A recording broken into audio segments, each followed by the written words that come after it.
Yeah, that's what they were. Yeah, it was, yep, that old logo on it, it was sharp. Yeah, I know, right? I don't think we're gonna read. No, no, right?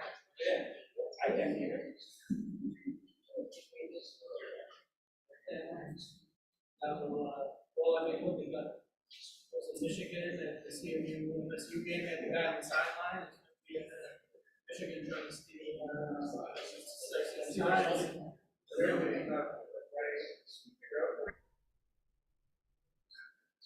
there's a high possibility, a lot of internet detectives. Showed up, I mean, you know, you have to try. The flight commissioner inside of the city.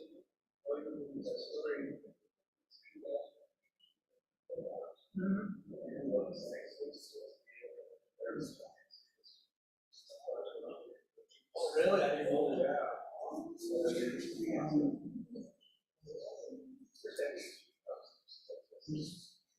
Well, they were saying that college is another one.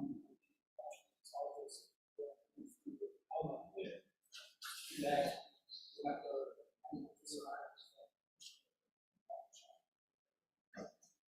but whatever.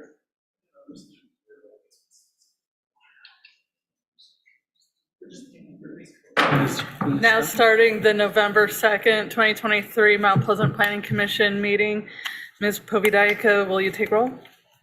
Devaney, Here. Friedrich, Here. Havels, Here. Honig, Here. Irwin, Here. Kingsworthy, Epson, Leash, Here. Ortman. Here. Nicholas, absent. We have a quorum. Thank you. Next item on the agenda is approval of the agenda. Move to approve. Second. Any discussion? All those in favor? Aye. All those Aye. opposed? Motion passes. Next item on the agenda is approval of the September 28th, 2023 regular meeting minutes. Move to approve. Second. Any discussion? All those in favor? Aye. All those opposed? Motion passes. And next item on the agenda is the Zoning Board of Appeals report. Commissioner Friedrich? Madam Chair, we did not meet. Thank you. Next item on the agenda is public comment. If there's anyone from the public that would like to comment, this is your chance to do so. I don't see anyone coming up here in person. Is there anyone online? There is no one online, Madam Chair. Thank you. I will close public comment, and then next item is under old business, SPR 2315.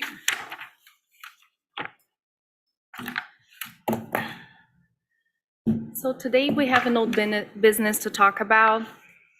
At the July 6, 2023 meeting, the Planning Commission approved Special Use Permit 23-10 and Site Plan Review 23-15 for an adult use marijuana retail establishment at 1318 and 1322 East Pickard with conditions. So following that approval, the applicant has reached out to the Michigan Department of Transportation to coordinate the site's construction with the Pickard Street reconstruction project that MDOT is working on in that location.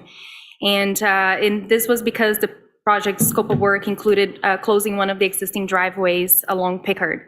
So when they were discussing, timing about that construction piece for the closure of the existing driveway that's located today on the west on that diagram, then MDOT has requested the applicant to instead, if they could, to close both driveways in order to improve access and safety around this intersection here. So the applicant has agreed with the proposed alteration and is now requesting the Planning Commission to approve an amendment to the previously approved SPR-23-15 to accommodate such request. This is a diagram of the updated site plan, which the applicant has submitted, and this will continue to apply to the zoning ordinance requirements for the scope of work that they applied for. As you recall, the building here is not changing, it's an existing building, but they are doing quite a substantial reconstruction work at the parking lot to bring the parking lot into compliance with the zoning. So One thing to note is that the proposed driveway here that the applicant worked with MDOT on is 30 feet wide. So it exceeds the 24-foot width that we currently have in the ordinance. But as you recall, we did have a text amendment that passed the Planning Commission, and it also passed the City Commission on October 23rd, 2023. And so it's going to be in effect exactly 30 days after that. So because of that technicality, but in order to allow the construction to move forward, since they're already breaking grounds, staff has recommending that the Planning Commission approves the submitted amendment to SPR-23-15, subject to the following conditions. The applicant shall initiate the construction of the driveway approach along Pickard Street after text change 23-01 is in effect, which will be November 22nd of 2023, and after receiving a right-of-way permit from the Michigan Department of Transportation. 2, the applicant shall comply with the requirements of Public Works, Public Safety, and Building Safety. That concludes my presentation. Let me know if you have any questions. Thank you. Does anyone have any questions? Would the applicant like to come up? I believe that the applicant is not present Oh, today. okay. Then I will open up discussion. Move to approve the text amendment to SPR 2315, subject to the following conditions. 1, the applicant shall initiate the construction of the driveway approach along Pickard Street after text change 2301 is in effect, and after receiving a right-of-way permit from the Michigan Department of Transportation. And 2, the applicant shall comply with the requirements of Public Works, Public Safety, and Building Safety. Second. Any further discussion? All those in favor? Aye. All those opposed? Motion passes. And next item on the agenda is staff report. Just give me 1 second. Okay.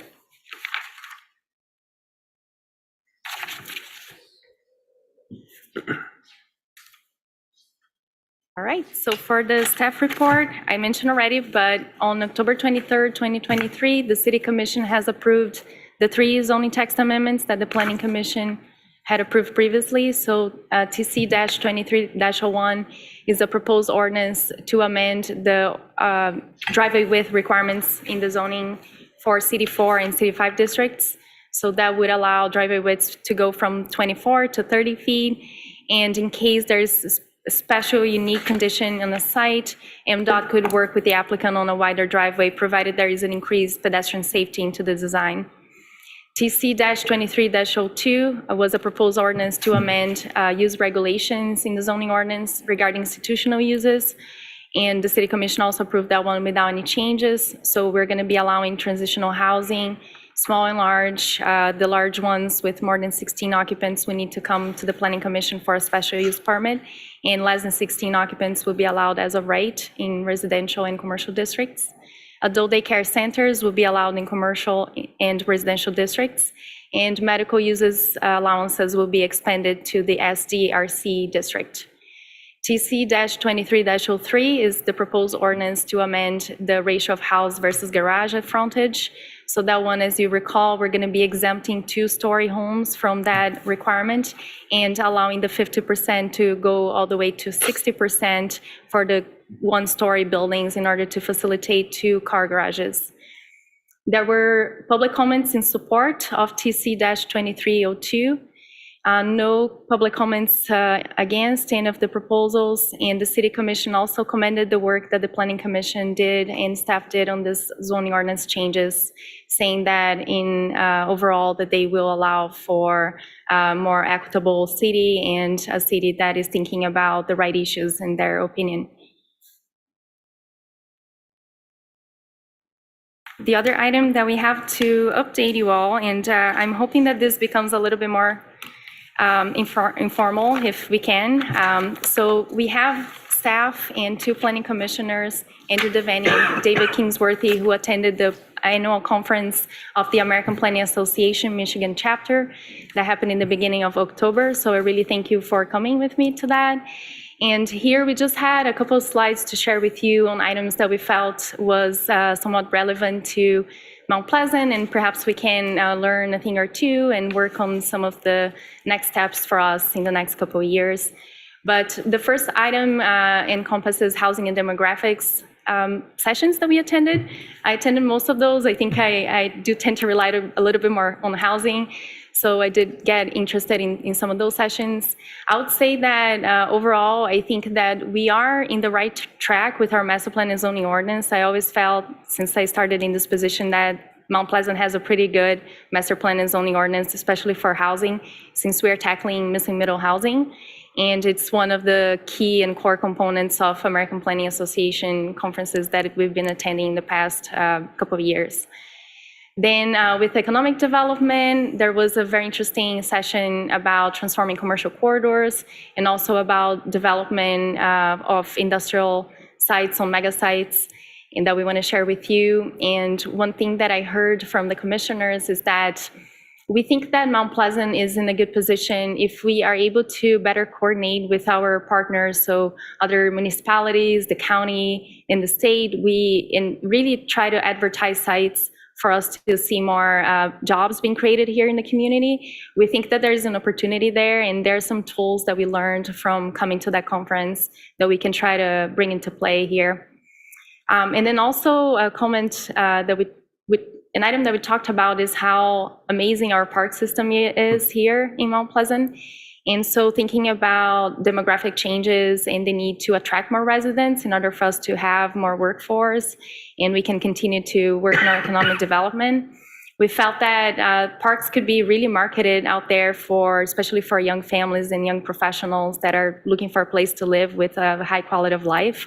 So that's something that we should definitely take into consideration when we are trying to find what it's unique about Mount Pleasant.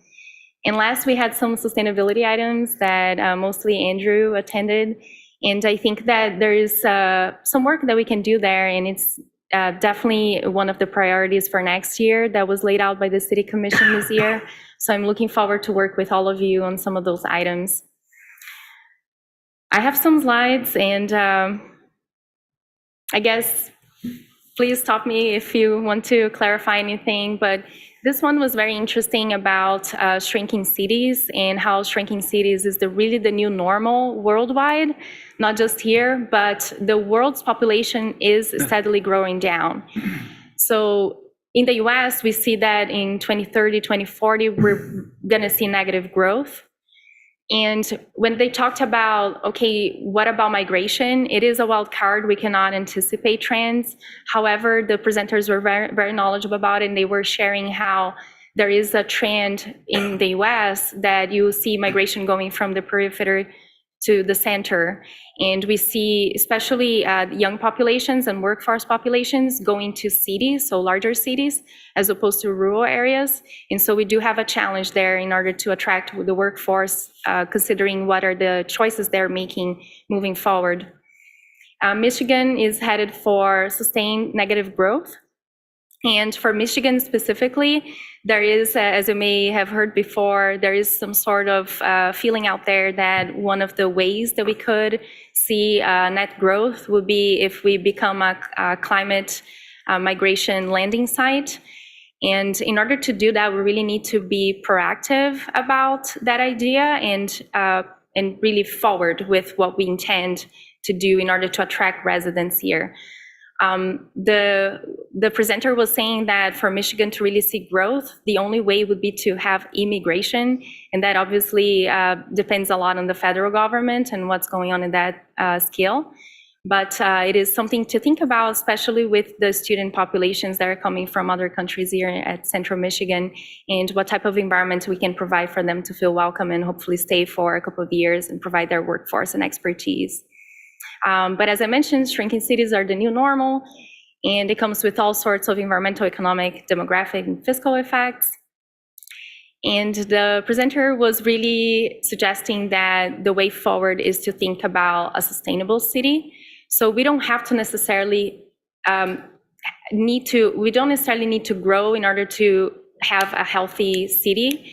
And so in order to really plan for shrinking cities, the focus here should be on the city being a sustainable city. So then here they had all this kind of pinpoints that we can focus on moving forward. And I just wanted to highlight aging friendly cities. because one of the trends that we see here in our community is the growth in aging populations, which I have a slide about forward after this one. But there are questions also that we should ask ourselves, especially when we're doing master plan updates and things of that nature, which are, where are we heading as a community and what's the creative capital of the city?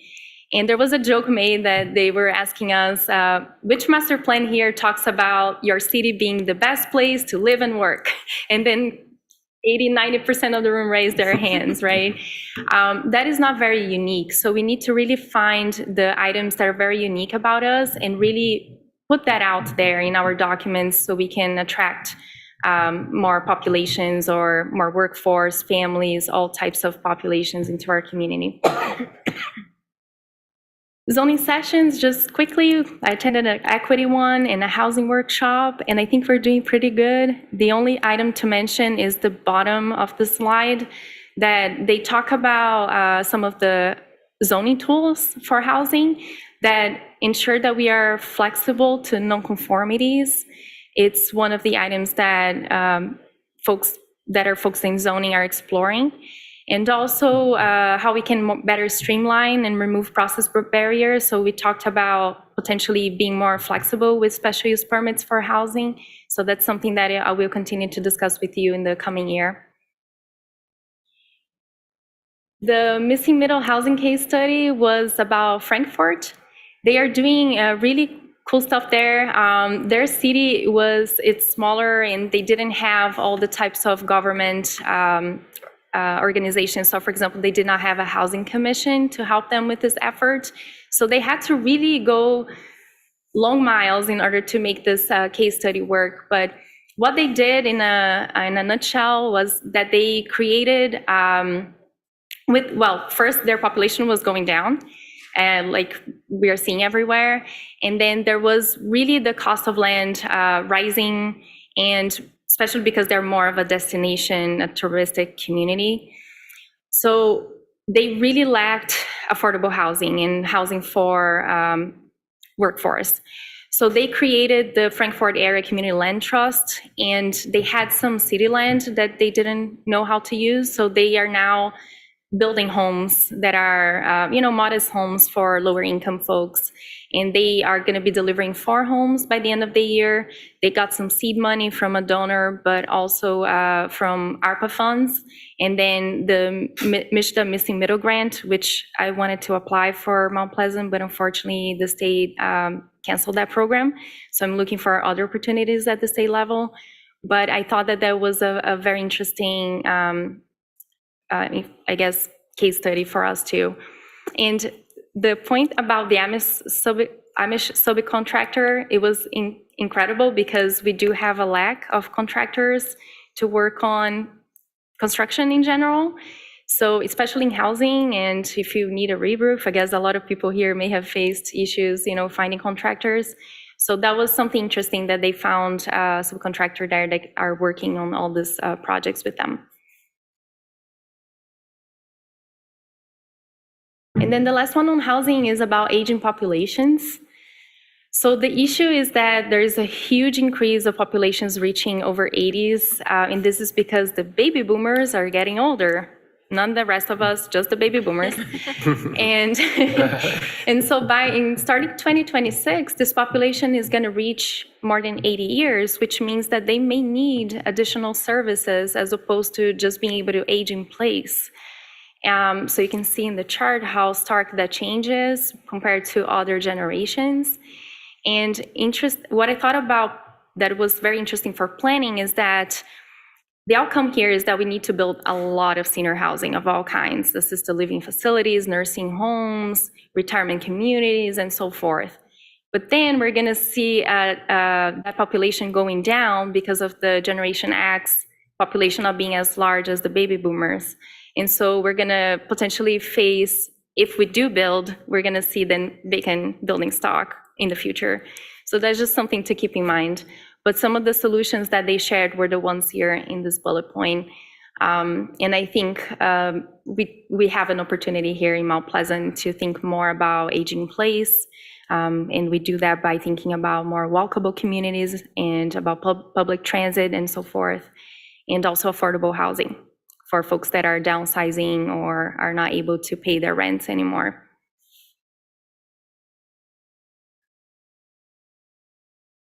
So before I ask my colleagues to share some of their notes, this is my last one of a Transforming Commercial Corridor case study session that I attended.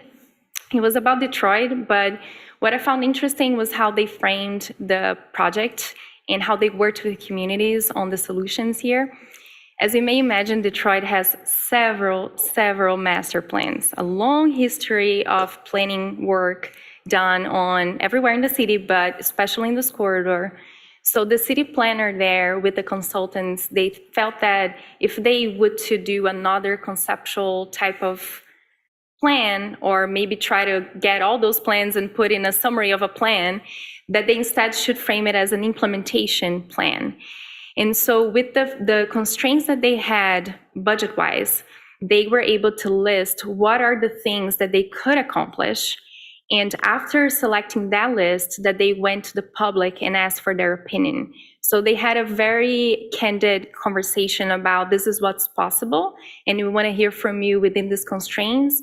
What are your preferences, right? So they focused, because of their background there on the context, they focused really a lot on art and the streetscapes of that corridor. And I think that some of that is very relatable to Mission Street. So it's something that I want to take a further look moving forward for us to think about Mission Street implementation.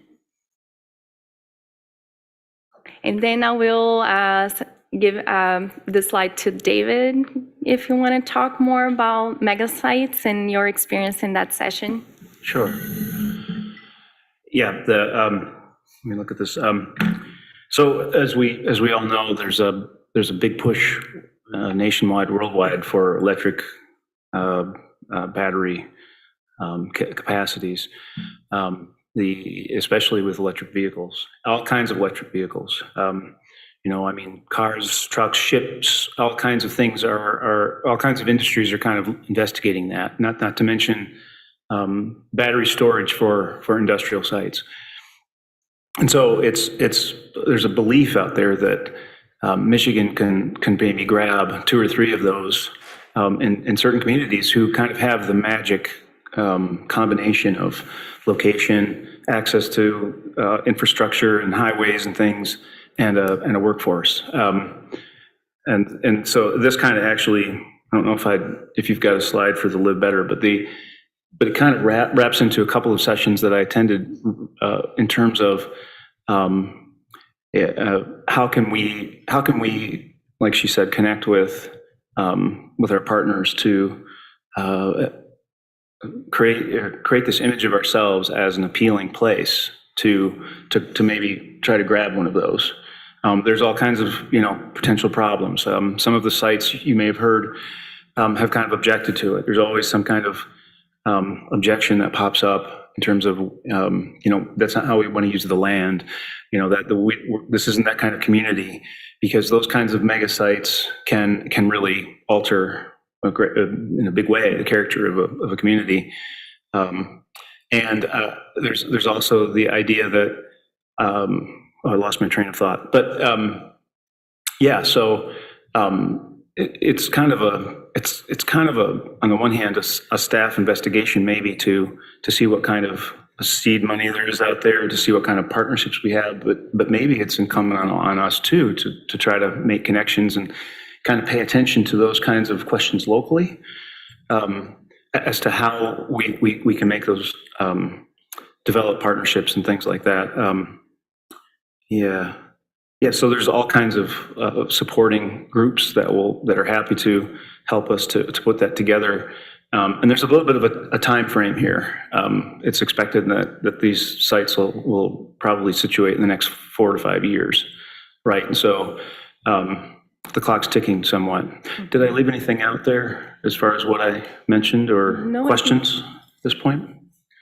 I think that was great. I just wanted to explain the two slides that are kind of related to Oh, yeah, this good. topic. And I bring them in. I didn't see them in this conference, but it was in another state presentation from MEDC. And when they were doing screening of each county on the state, they checked for transportation and workforce. Isabella County passed transportation, the transportation screening, so we're well served, but workforce is the one that we failed. And so because of that, when they put the two maps together, the state is actually announcing mega sites in the areas that have the two. So Isabella is out. However, that's not a lost battle. What that means to us is that if we have our neighbors receiving major employers, that our role as a community will be to help with especially housing for that workforce. The way they do that workforce screening map is based on how far people are willing to travel in order to go to work. And so let's say Midland receives an employer that will benefit our community, and we're gonna see some pressure to also make sure that our city can accommodate that population. So that's just something to keep in mind. But I agree with David. I think the first item here is to see more what we can do and collaborate and who we can collaborate with. Yeah, and I'm out of my depth a little bit here, but I think another idea is that it's conceivable that even if a mega site didn't come here, which maybe we don't want anyway, there are ancillary support, businesses and industries that could benefit from being in a location. Again, we might not have necessarily the big workforce, so we might not be completely ready for housing, but quality of life and the location and our zoning, I think, is in good shape too. We just need to, I think we talked about looking at some of the lots in the city, particularly on the south side there. Yeah. That maybe we could look at for various, I don't know if it would be change. I don't know if we need to change zoning or if we just need to understand How we can implement it. Yeah, what's the what are our possibilities in those areas? Yeah.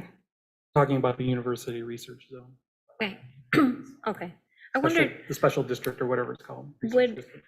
this fall, I mean, I guess when you're talking about like the industry of like batteries and things like that, that comes to mind of our already established like commercial like industrial zones of, do we have large lots that would accommodate like a mega site in those So- areas? We don't. Mega sites are defined being between 100 and 500 acres. Oh, We okay. really lack that sizable sites. I guess the site we're going to be talking about in the work session in aggregate is the largest one, aside from the regional center as well in the north part of town.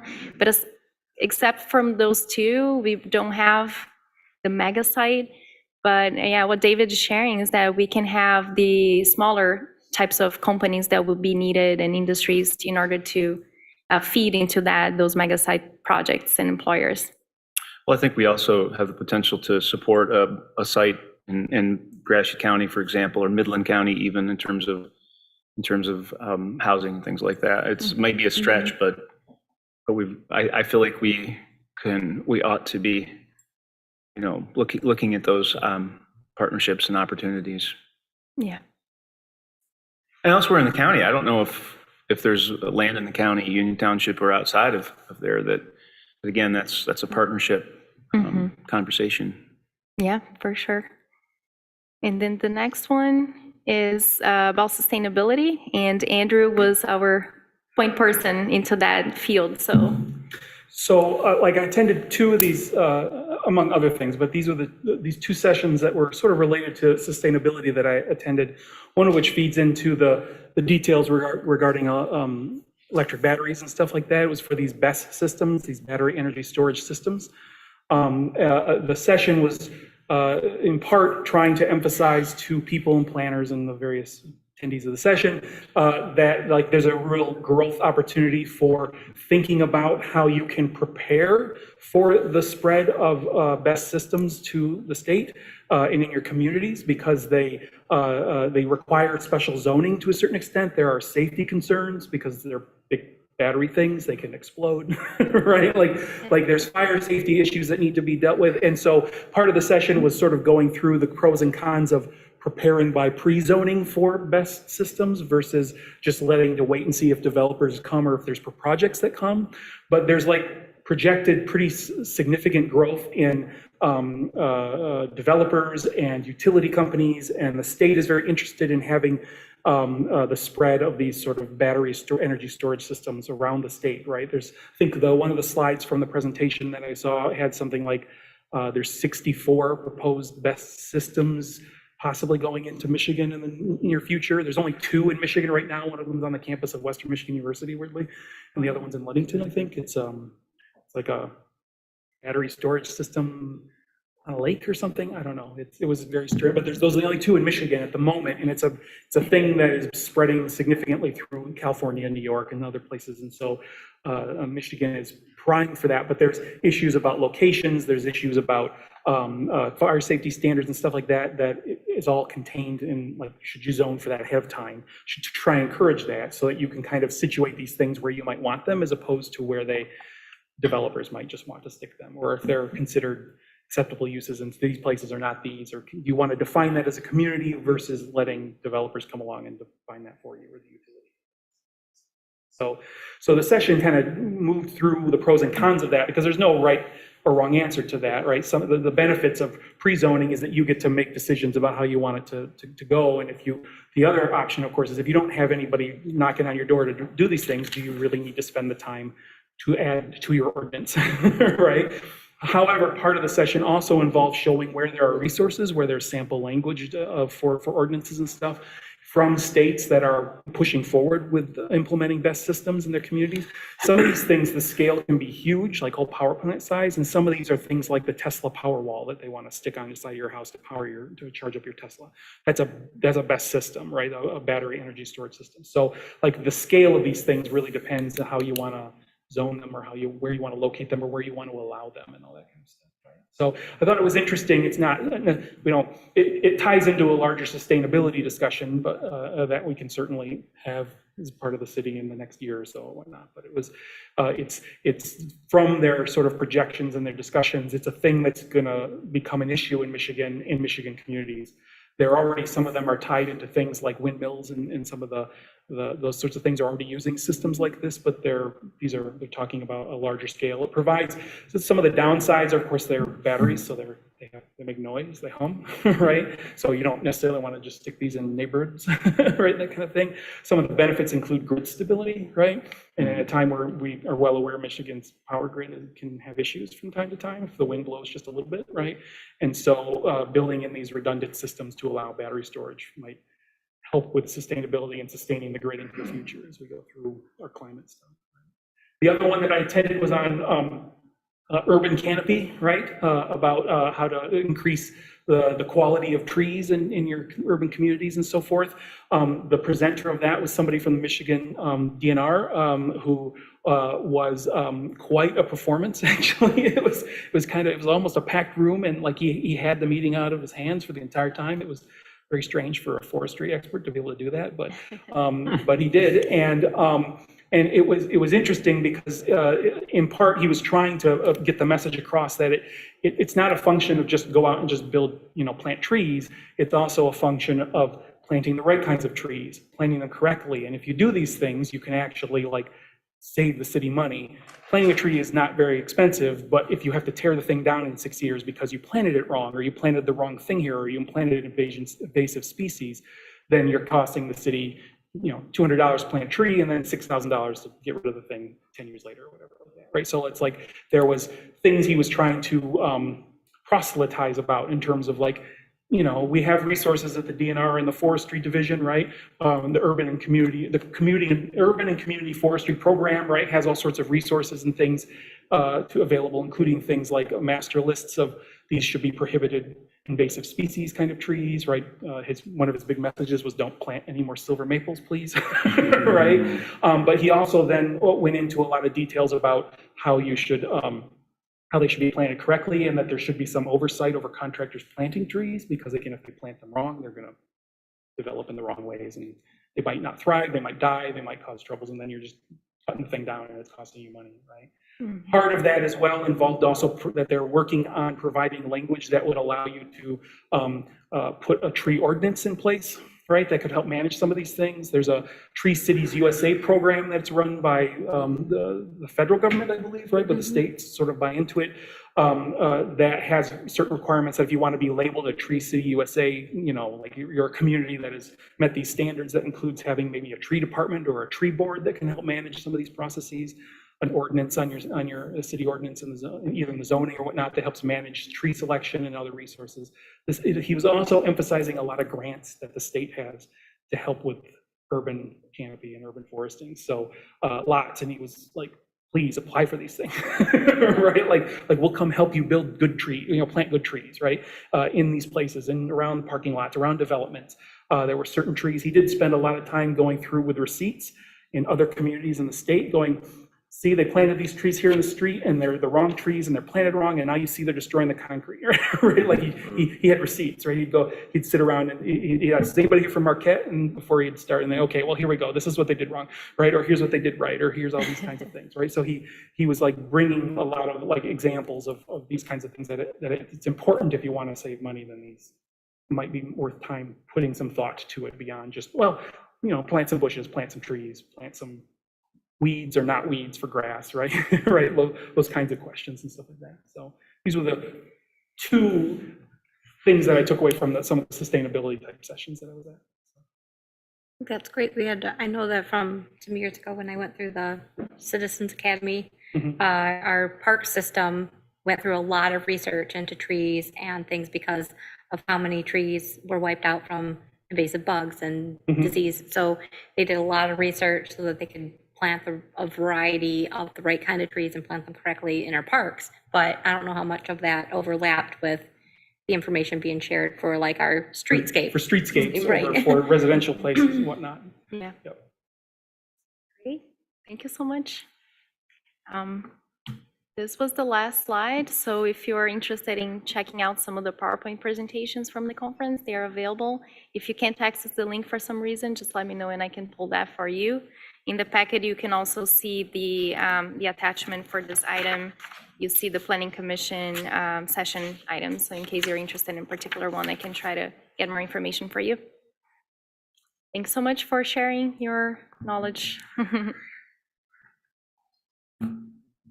Thank you. If that's everything, you can have a motion to adjourn to work session. Move to adjourn to work session. Second. All those in favor? Aye. All those opposed? Meeting adjourned. Does anyone need a break or shall we We should just? get some water real quick. Okay. Take a short break then.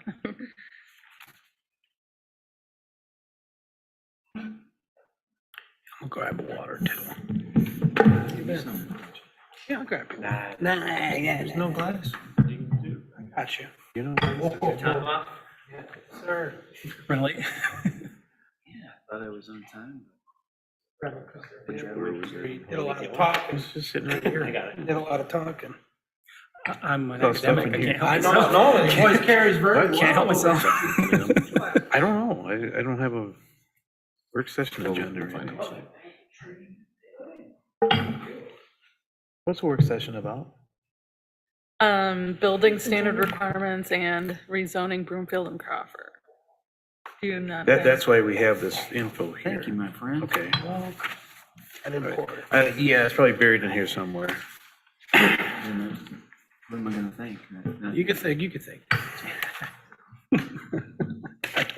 It was in the packet after the work session. Here it is. Section. Here it is. Calling to order the work session for November 2nd, 2023. Thank you. So the first item that I wanted to bring back to you is about building standard requirements in commercial districts. So as you remember, we had a work session in August, and we talked about several items that could potentially become zoning text amendments regarding commercial district regulations. So here, in the packet, I provided a summary of the ones that the Planning Commission felt that it was important for us to amend. So the first three items here related to how we do front setbacks for corner lots, and then for the areas of Mission that have a narrow right-of-way, how we should handle that moving forward in order to build space for the reconstruction project. And then the third item was related to the two-story requirement in South Mission being too onerous, and potentially us amending that to instead require building height as opposed to requiring 2 stories. So those were all in agreement. The Planning Commission was in general agreement to move forward with that. The one that the Planning Commission was not interested in pursuing was to allow off-street parking within the second lot layer. So bring parking closer to the street, as that would have detrimental effects onto the main goal here, which is to create a Mission Street that is more pedestrian and friendly to bikers as well, so other uses of the street aside from vehicles. The 2 items that I want to bring forward today that the Planning Commission asked me to create some diagrams and images so we can discuss this further is to remove the maximum 24-foot side setback requirement in CD5 while maintaining the 60% frontage build-out rule.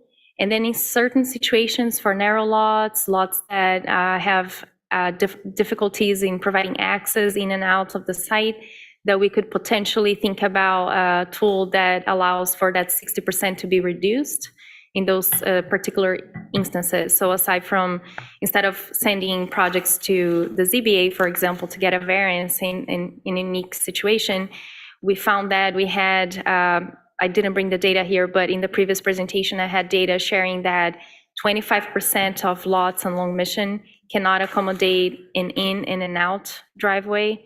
So that's quite a large number that would be impacted, that is currently being impacted by the rules as we have them today.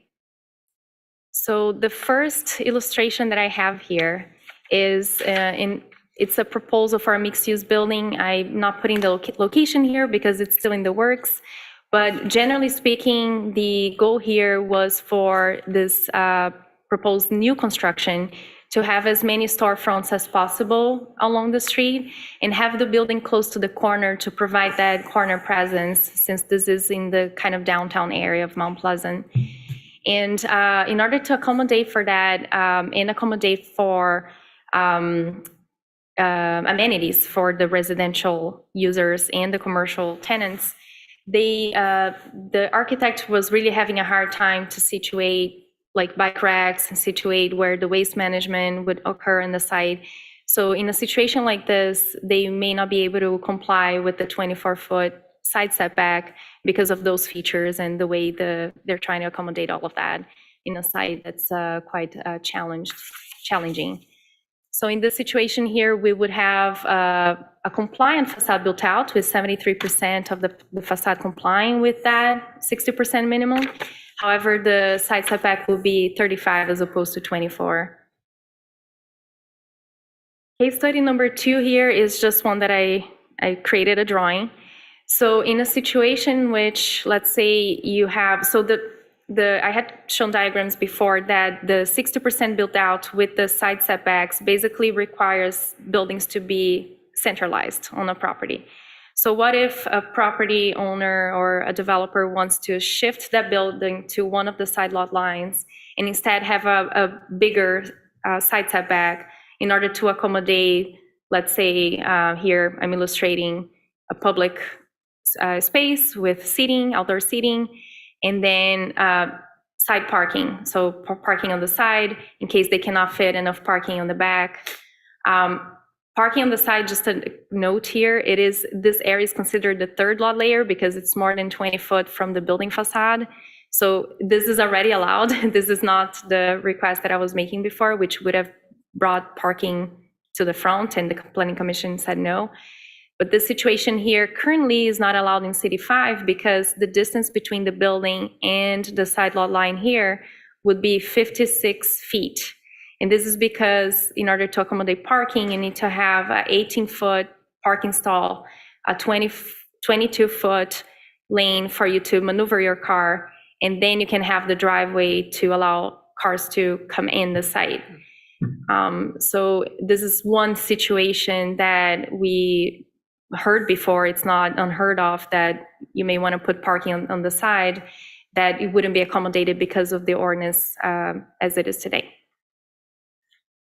This other case study here is a drive-through establishment. As you know, most of the calls that I receive are for drive-through restaurants along Mission Street. We still have, clients potentially wanting to open Mount Pleasant for all sorts of reasons.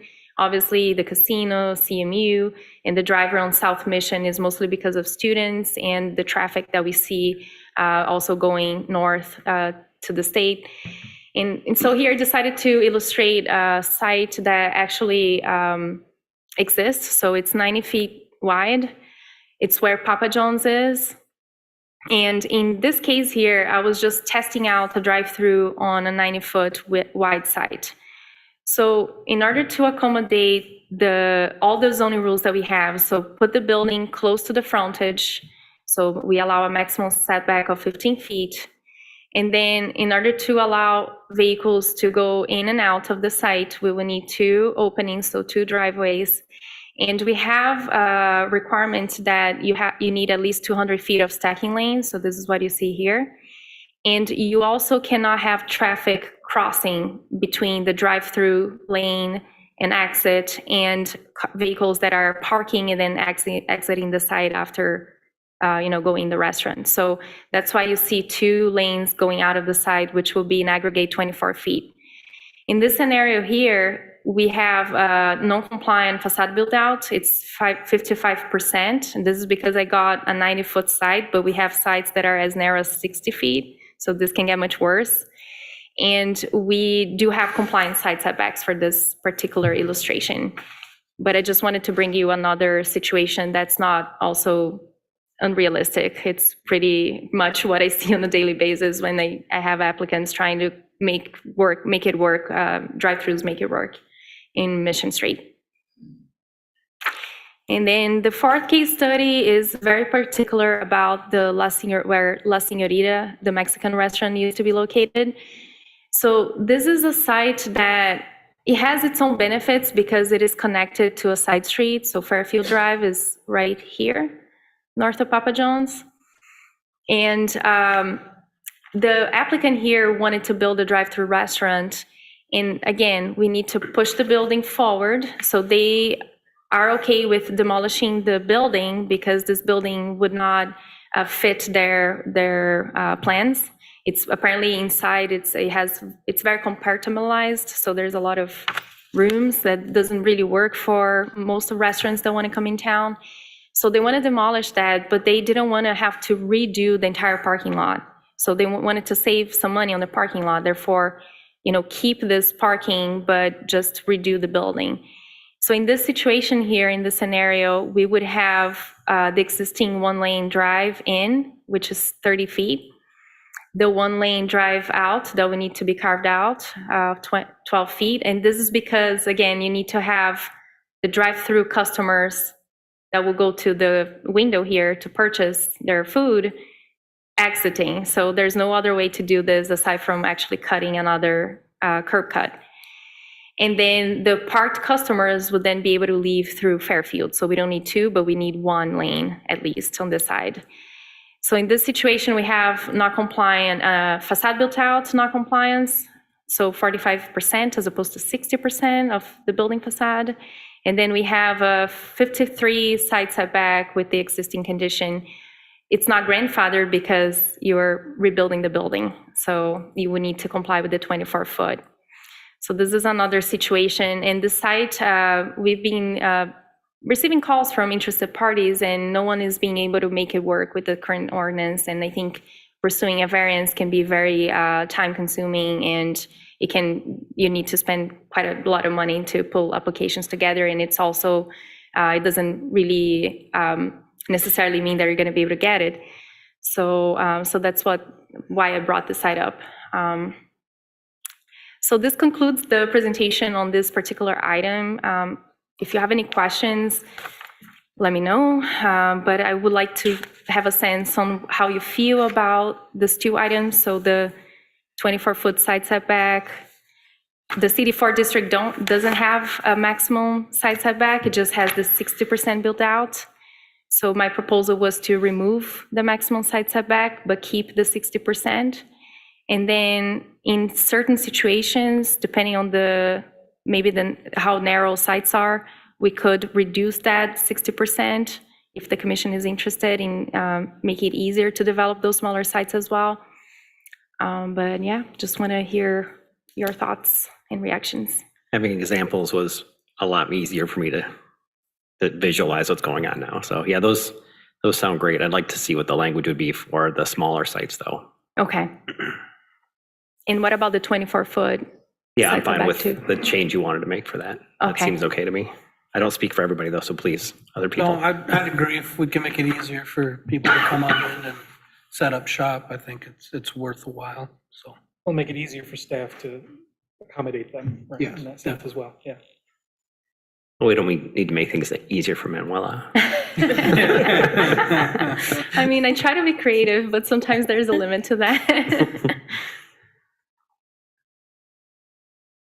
I'm curious about one of the previous with the driveways coming around, and do they, I understand not needing separate lanes on the side so that they don't overlap with like the driving by, doesn't overlap next to the building through the drive-through, but at the end of it, is it okay for them to merge and for like a single exit at the street? Okay. Yes, Okay. that's a great question. So if you would to be able to set back the window, so if you had the window further back and maybe also kind of in, then you could potentially do that. But I think with the length of sites that we have on Mission, and usually the amount of parking that developers still want to accommodate on a site, it may be really hard with the 200 feet stacking lane and all that. But it's not against the rules to merge it, and it would certainly be encouraged if that's possible. I mean, the McDonald's on South Mission does that, right? Their Right. exit is essentially one curb cut, right? Right. And everything flows weird, all the way around it in its variety, but like it all exits out the same curb cut. Yeah. One thing though that we've been trying to work with MDOT is they often do not feel comfortable with that idea not because of the merging to get on Mission, but because of vehicles wanting to either turn right or left.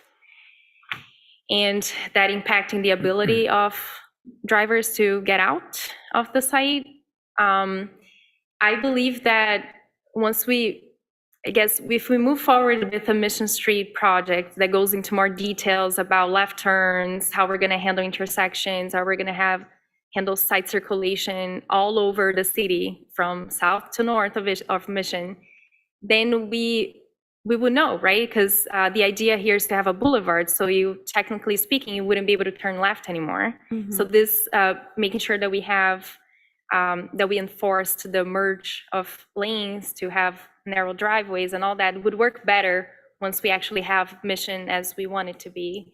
But until then, it's been really hard to get MDOT to land on an agreement. So MDOT wants all of them to be right-hand turns onto Mission? They that what always you're want saying? to have a left turn option on driveways. Oh, okay. So there's not one lane where people try to turn left and right. Okay, Yes, I got it. exactly. So is there an actual plan for when Mission will become a boulevard? Like, is there an estimated date that might happen? So I am an optimistic, and I'm not gonna get a no as an answer. So the one thing that we know is Mission Street's asphalt, so the actual condition of the road is dilapidating. And at one point, and we believe it's in the range of in 2 years, Mission is gonna have to be reconstructed like what they are doing at Pickard. MDOT will have to do it on Mission. And my goal is to not lose that window of opportunity. So we are working with MDOT on that plan. The first step is for them to do a study on the corridor, which they actually have just concluded. And the second is to check the master plan design concepts that we have and see which elements are possible, which ones are not. If there are items that are not possible, they're going to come up with alternatives and then loop back to the city. I know the previous history about a concept that they brought forward that the city was extremely against. Those included widening the road for truck lanes to be added in order for trucks to be able to do turns. That is not being talked anymore. MDOT has changed a lot since then, and so they are much more confident that they can accommodate our walkability goal and potentially, narrow lanes, potentially tackle, I guess, left turns in different ways, like with Michigan lefts and strategies like that. So the goal is to have that plan further developed next year. So when the reconstruction kicks in, let's say in 2025, 2026, we are actually ready with a plan that can be implemented.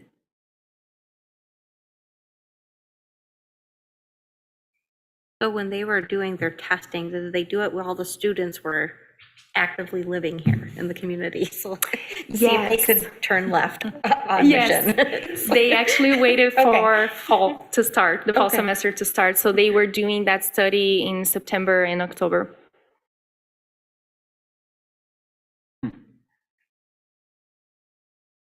Yeah, so Any other comments on this agenda item?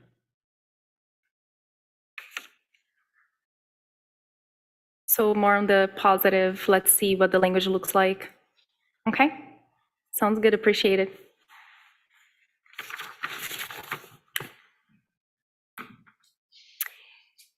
So I guess I can move forward with the next item, on the agenda, the rezoning at Broomfield and Crawford, which is currently zoned as PRD, Planned Residential Development.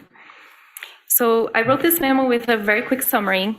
Obviously, there is a long history about this property, and I am not 100% knowledgeable about that history, so I'll rely on the Planning Commission and what you may know about it in order to move forward. But generally speaking, what triggered this item to come forward to the Planning Commission at this point in time is that the Central Christian Academy has been working on a project for what I understand over 3 years, and we have someone here representing the Central Christian Academy who can talk more about their plan. But they're looking to build a private K-12 school on one of the parcels within the PRD area. And let me just go to the next slide so you can see the PRD area. So the school is looking to potentially build on this land. So located southwest of West Broomfield and Crawford. The cabin is right here as a reference. So basically we held a pre-application meeting with the school to learn more about their project, and also with the property owner of the site here where the school wants to land, and the same property owner owns this site and this site. And we also met with the surveyor that was working, Tim Bibi, who has been working with this area for quite a long time. After that conversation, we went through some research to find files within the city. I worked extensively to find more information about the long history of the PRD agreement. But in a nutshell, in the 90s, the property owners in this area wanted to rezone the area for more housing, so higher density housing, mostly housing for students, but other kinds of housing too. This was not just an effort to do student housing, but single-family homes and so forth. The city then designated the planned residential unit zoning in the 2000s, which is when the first agreement was created. Multiple amendments happened after that, but what a PRD does is that instead of following the zoning rules that we have in the book for particular districts, the PRD has a more flexible approach, which the goal is to allow for a greater variety of building types and largest percentages of green space. So those are kind of the main goals that are being brought over and over again with files that I was able to find from the city and applicants. So during especially until 2008, we had applicants trying to either amend the agreement to enable other ways to develop the land, but the main goal at that point and the point of this agreement was that they wanted to do student housing, and the city was trying to shrink the areas where student housing could be located. There was a bad history with student housing in the early 2000s. And so that's kind of the main reason why those were not accommodated. And the city, which I think it's right, was trying to also push applicants to do a comprehensive agreement amendment, or better, a rezoning that would rezone the entire area as opposed to piecemealing efforts here and there, because the city wanted to see what's the actual vision for this whole 170 acres at this point. So with those kind of two points and the history of that, I looked through our current files, so the zoning ordinance and the master plan, to know what does the city intend to do with this area right now. Oh, and sorry, maybe I'll just pause here. I forgot that I had this illustration. So this illustration is a site plan for this whole area that was created by Team Bibi here in 2006 and was not approved at the time. But as you can see here, I would argue that a lot that you can see in this proposal, at least from a quick view, is that it complies with some of the main goals that we have today in the zoning ordinance and master plan. It has different types of buildings, from multifamily to attached housing to single family housing, lots of open space, somewhat an effort to try to incorporate environmental concerns into the site, areas that can be, receive more water. There is a power line or an easement, I'm not sure, a gas line over here. And so that's why you see this diagonal area here. And then some bigger buildings here on the corner, potentially for commercial development that the applicants were also trying to push. And this did not pass, but I wanted to give just as an illustration of what people were thinking at the time in the early 2000s. This is what we talk, that this is the information that we have today. So this is the master plan future land use map, situating what's the city's intention with this area for land use. So you can see here on the north part, commercial and residential. So we flag it as a mixed use, low intensity zone. So city 4 would be a good designation here, allowing for commercial and residential. On the south part, we see attached residential.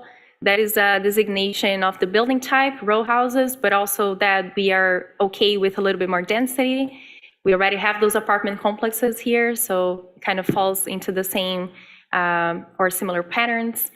And then on this side, we have the goal to have residential, which what it means is lower density residential, so mostly single family homes.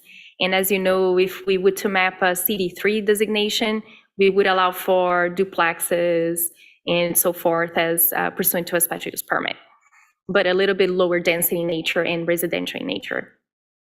What you see, I'm just gonna go back to the proposal for the rezoning, would be because of the current situation, because of the future land use map that we have in the master plan, and the current situation that we have with who owns what today. And I'm just going to mention that CMU today owns this piece of land over here.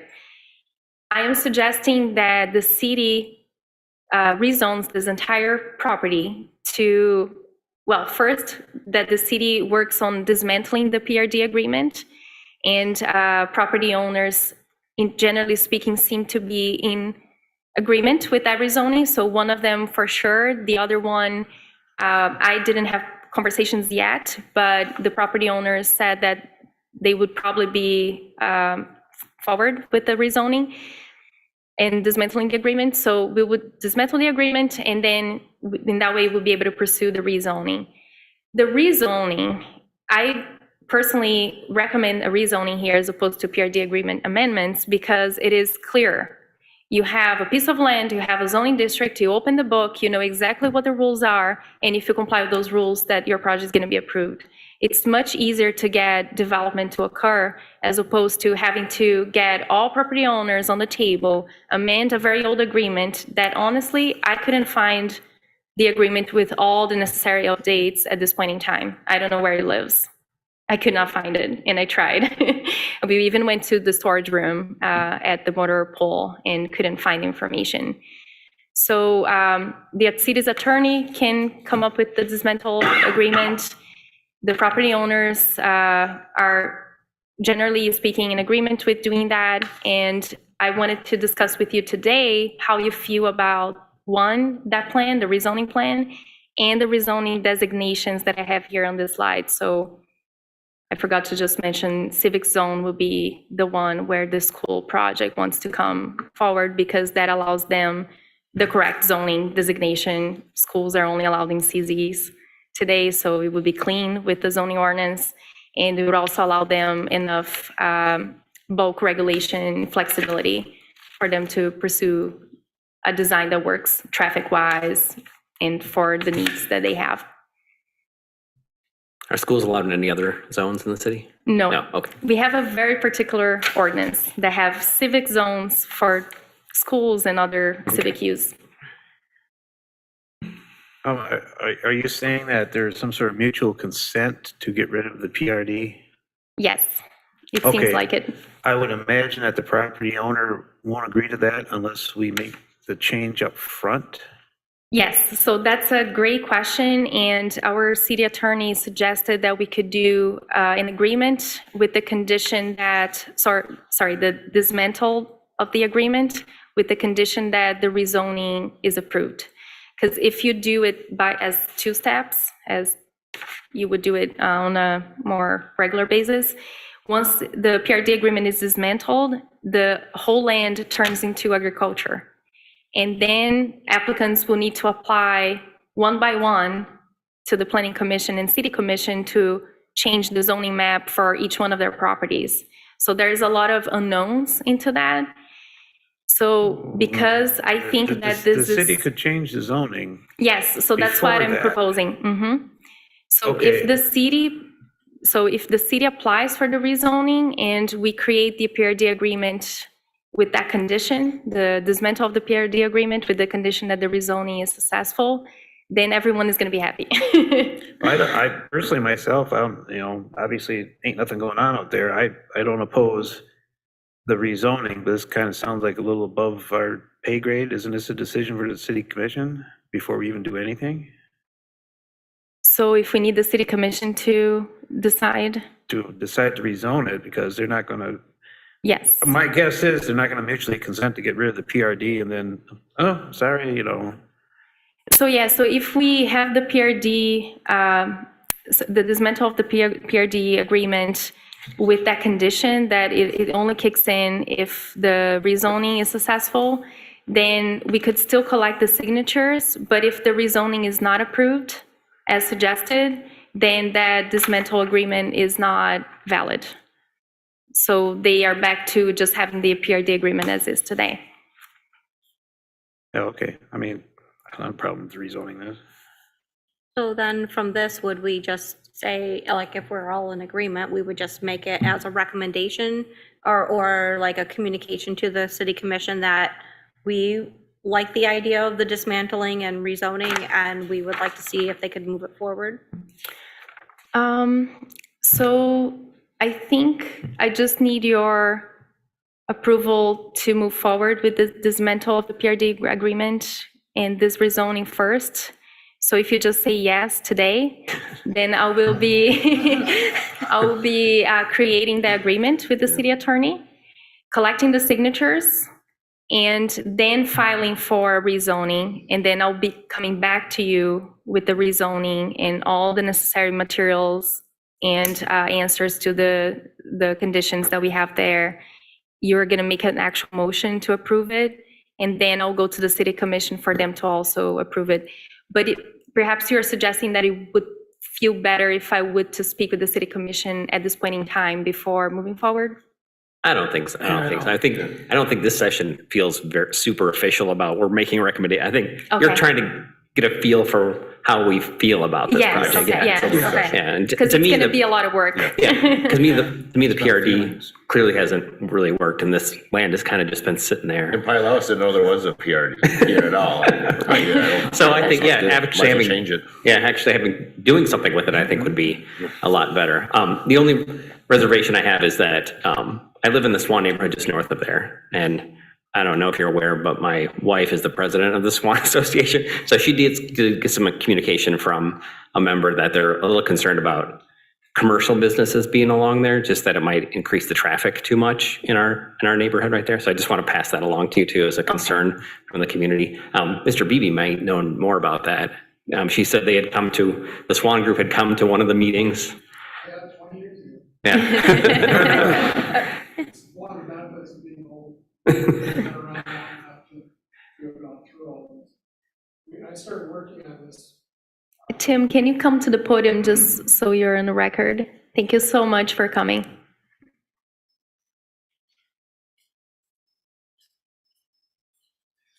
Good evening. My name's Tim Beebe. I'm with Central Michigan Surveying and Development. I started working on this parcel of ground in 2001, so it was 22 years ago that we first started on that. And the plan that you see, can you go back to that nice colorful? We actually got that approved. Okay, good. We got it approved, and then a neighborhood to the north asked the city to overturn that. Okay. It was overturned. It then went to court. And after 2 years, the case was dismissed. Because basically the developers threw up their hands and said, it's been 2 years, we've not been able to do anything. And then we proceeded to drop back and be able to develop the land under the zoning that was previously there, which got you those 2-bedroom apartments, which isn't what anybody really wanted. But the developers that had the money in the backing to do that project are now gone. And we haven't seen anything happen out there in 20-some years. There's been a few apartments built, but I don't think they're planning on doing much more of that style apartment. So when we came to the city in regards to the school and saying, you know, we have one of the, there's 5 churches? Is that correct? Four on the board, but there may be 5 that are involved in the school. One of them is directly across the road. So this site, they very much like, but it wasn't foreseen in this type of an agreement. So in many zonings, you'll see that in residential areas, you can have schools. The zoning here doesn't do that. You have to specifically have that zone. So in order to put the school there, we started talking to Manuela about getting the zoning revised, and we had to start digging up the old agreements. The city's not sure if they have the latest one. The developers aren't sure that they have the latest one. And to be quite honest, at this point, I think dissolving it is probably the safest manner. The developers don't have any issue with looking at the master plan and saying, what's shown on the master plan, we can live with. Where the apartments are, they would be zoned, that would be, it would be compliant, not non-compliant. What they are asking as a change would be to allow the school. And if it were in many other communities, if it was zoned residential, you'd be able to put the school there, but we just have a little different, that's all. So if in fact the planning commission was favorable with the idea And I think that's what Manuela is looking for is, are you interested in seeing this move forward? If you came out and said, absolutely not, then it's done. If you look at it and say, yeah, we'd like to see it move down the road, and as long as you're going to comply with our overall master plan, okay, but there's a lot of work to be done in order to get it there. Do we need to have some sort of vote thingy? Say how you. Yeah, that would be great if I the do, chair could I mean, facilitate I that. I imagine it's probably not a major In the issue, works. given most of the parcels are being proposed to go to zoning that is equivalent to what it was zoned before, but what happens if we have rezoning hearings for all of these parcels, but for whatever reason, like there's so much public outcry for one, it doesn't get approved? I don't know why that would happen, but what if it did? Like, does that ruin the That's dismantling? a very good question. So I've been trying to decide what's the best strategy with the dismantling agreement language. Because if we give a precise picture of the zoning and take what you described happens, then we're back to step one. So the attorney suggested that we just say that a rezoning is successful and not necessarily put the precise zoning district designations. But then I'm not sure how much the property owners will feel comfortable with something like that. Yeah. I doubt it. Because you got somebody that has apartment, I represent, well, I've worked for all the property owners out there at one point or another. CMU would like to have it as campus, just like the rest of their campus. You got Ed Peters, who owns 3 parcels out there, and you have United Apartments that have the apartments. Obviously, United Apartments doesn't want to get in a situation where they're non-conforming. They would want zoning that makes what they currently have compliant. So if something was proposed that made it non-compliant, obviously they'd be against it. All that's being asked for is exactly what's there. The zoning, the CD4 residential is what those units would have to be in. Your master plan shows a low-intensity commercial up there. And to be quite honest, where that CD4 is, although your zoning map shows the entire parcel as PRD, that parcel wasn't part of it in the original agreements. So we do have an issue with the overall zoning map. It should have notched that out, but it's just a really clean way to handle it. Yeah.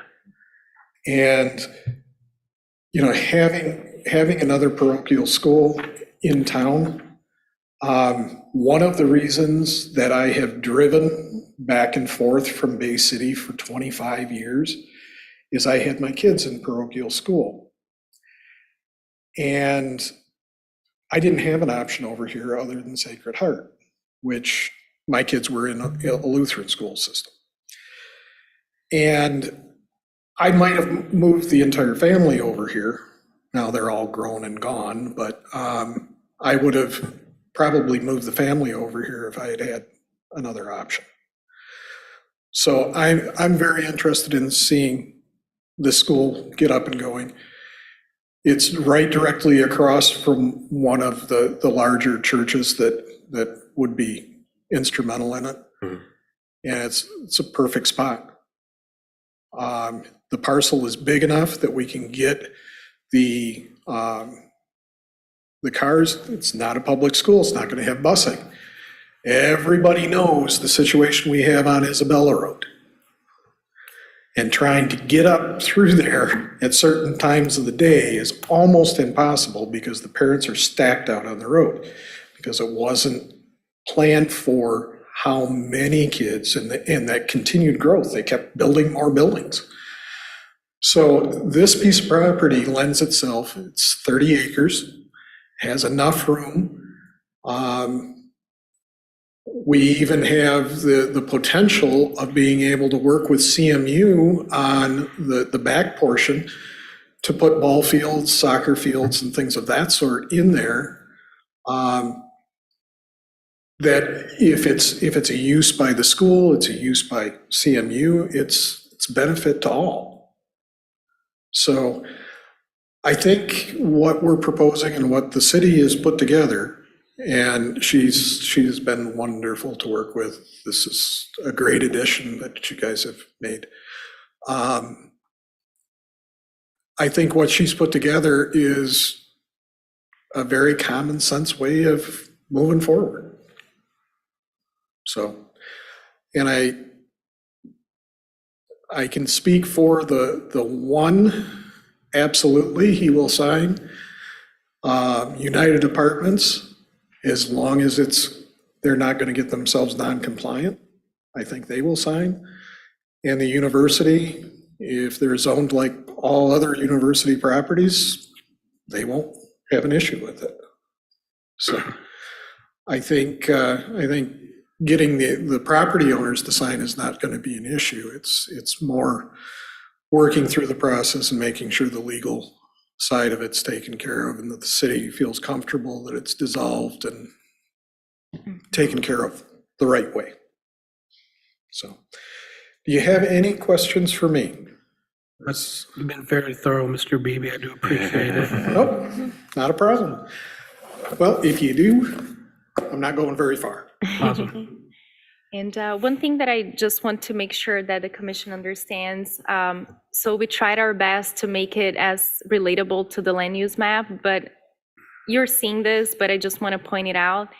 The CZ designation is not CD3 or CD3L, which would be the paired designations for residential, but it's adjacent, I'll rather argue, because it's a school, and schools are usually in residential neighborhoods where people live.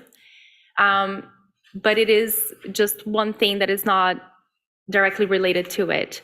What that means is that in the rezoning application process, we're going to have to describe how the proposed rezoning is in compliance with the future land use map. If not, in the instances that it's not, we have to describe what are the circumstances that are new at this point in time that we did not know back when the future land use map was drawn, which was in 2020. So just wanted to situate that, and same thing with the special district university designation, which means that zoning would not apply to that entire area, and it would be up to the university to decide how they want to use it. So are we gonna just have a raise of hands? Do we want to recommend it? Is that how you want to do it? I know you might have some. I guess it depends on what guidance Manuela needs from the planning commission. It's a work session, not a formal meeting currently. So Yes. what do you want from us as far as our sharing opinions on this? So yeah, if you could raise your hands for enabling us to create a dismantle of the PRD agreement, okay? With the condition that a rezoning is successful Pretty much what's on the screen there. and that the rezoning, and that this is what the rezoning looks like. So with all of that, do I have all hands raised? Okay, thank you. Appreciate it. Yeah, so that's it. Easy enough? Cool. So I guess we can adjourn the work session then? Move to Yep. adjourn? Second. All those in favor? Aye. Meeting adjourned. Thank you. Is there room for, it looked like he wanted to add a comment, so. I have one comment on the 24-foot setback. Coming from somebody that's had to put those plans together,